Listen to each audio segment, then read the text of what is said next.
তরুণরাই দেশের ভবিষ্যৎ, তাদের হাতেই বাংলাদেশের ডেভেলপমেন্ট বলে মন্তব্য করেছেন রাজশাহী ৩ আসনের সংসদ সদস্য এবং বিএনপির ত্রাণ ও পুনর্বাসন বিষয়ক সহসম্পাদক অ্যাডভোকেট শফিকুল হক মিলন। শনিবার সকালে রাজশাহীর পবা উপজেলার বায়া এলাকায় ডেঙ্গুসহ মশাবাহিত অন্যান্য রোগ প্রতিরোধে পরিষ্কার পরিচ্ছন্নতা কর্মসূচিতে যোগ দিয়ে সাংবাদিকদের প্রশ্নের জবাবে তিনি এ মন্তব্য করেন। সমস্ত সমাজে যারা এই সমস্ত কর্মকাণ্ড করেন সেটা এনজিও হিসাবে করতে পারেন, বিভিন্নভাবে করতে পারেন, সবাইকে কাজে লাগানোর জন্য আমরা সচেষ্ট আছি। বিশেষ করে তরুণদেরকে, যারা এই আগামীর ভবিষ্যৎ এবং যাদের হাতে বাংলাদেশ হচ্ছে ডেভেলপমেন্ট হবে, বাংলাদেশ হচ্ছে সেই স্বপ্নের বাংলাদেশ হবে, সেই জন্য তাদেরই তো আমার অনুপ্রাণিত করা এবং তাদের কাজের মধ্যে নিয়ে আসা আমাদের পবিত্র দায়িত্ব এবং কর্তব্য।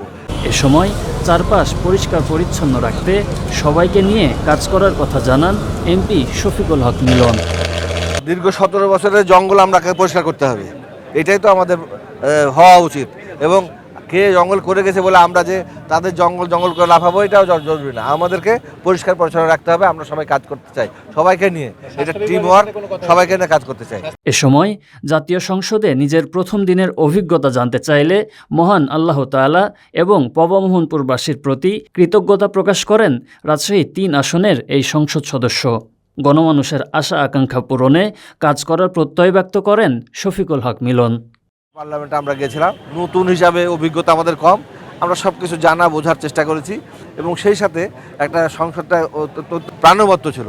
আমরা প্রথম দিনেই অনেক রকমের ম্যাজিক দেখেছি, যে ওয়াকআউট পর্যন্ত দেখেছি। এটা সংসদীয় আচরণের মধ্যেই পড়ে। আপনাদেরকে বলি যে আমাদের জন্য দোয়া করবেন, আমরা যেন এলাকাবাসীর দাবি দেওয়া আমরা যেন সেগুলোকে পর্যায়ক্রমে সংসদে কথা বলে নিয়ে আসতে পারি।